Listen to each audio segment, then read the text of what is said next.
Tonight, Putin at war with his own people, arresting another popular Russian activist who says he met with the Wall Street Journal reporter Evan Gershkovich right before Gershkovich was arrested. This is video of Yaroslav Shcherbakov being detained at his home. That's the video of him. They've taken him now into custody. He is officially accused of justifying terrorism, those are the words, after he wrote that he didn't, quote, feel a shadow of sadness about the death of a pro-war blogger, the one who was killed in that bombing at a St. Petersburg cafe earlier this month.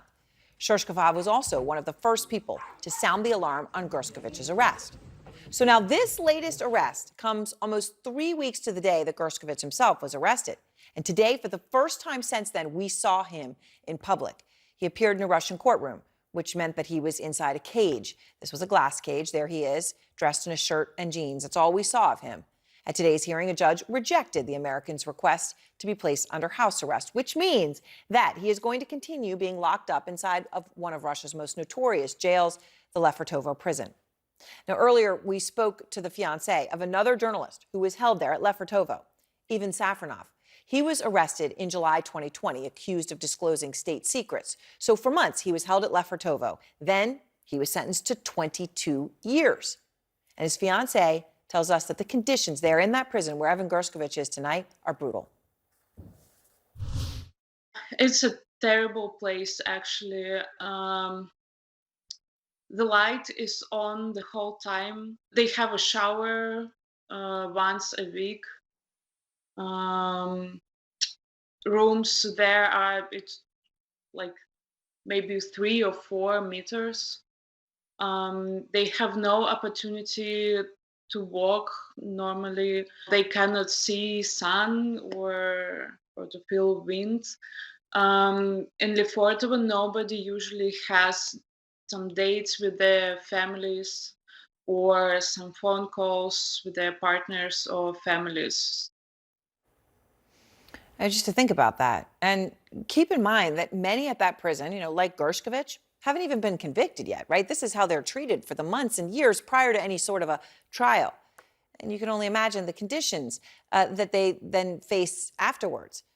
Something that one top Putin critic is experiencing horribly tonight, Vladimir Kara-Murza. He was sentenced to 25 years in prison in Russia yesterday. His crime was speaking out against Putin's war in Ukraine. And joining me out front now, Yevgenia Kara-Murza, Vladimir Kara-Murza's wife. And Yevgenia, I'm glad to see you again. I'm so sorry about the horrible circumstances that we have to talk in now. Have you even been able to process what has happened here, what this means for your family? Hello, Erin. It's good to see you again. I think I haven't been able to process what's happening for a while. I don't think I can afford processing all of it right now, because if I do, I'm afraid that I will collapse. I will fall into a million pieces, and I understand that I cannot afford this. I have to fight on. So I leave by the quote of Winston Churchill, who said, "If you go through hell, keep going." Yevgenia, last time we spoke, you talked about what your husband has suffered, the health issues that he has gone through since he was twice poisoned. And yesterday, when I spoke to his attorney, Vadim, he told me that the sentence amounts to a death penalty to Vladimir because he's so worried about the health challenges that he faces. Do you share this fear? Unfortunately, I do. Vladimir's health has deteriorated drastically in detention.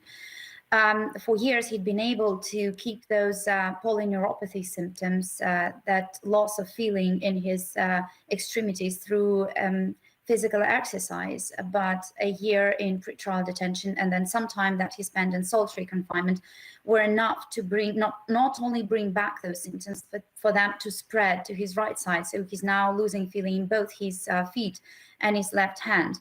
This diagnosis, polyneuropathy, can lead to paralysis. And I understand that in a Russian prison, he will obviously not have access to any proper medical care. So I am afraid that the Russian authorities are trying to kill him yet again for the third time in 8 years. Yevgenia, what else do you think could be done? I mean, I know that he is a dual citizen, Russian and British. Is there more the UK can do? I mean, what more could be done at this point? He's also a green card holder in the United States, and I have been trying to get him determined as unlawfully detained because under the Levingston Act, he meets all the criteria. I believe that it is very important for the free world to stand with freedom fighters like all those people who are standing up against the regime and risking not only their freedom, but very often their lives. And I believe that if that advocacy could be conducted in the Soviet times, when the relationship with the Soviet Union was obviously far from being very good, it can definitely be done now.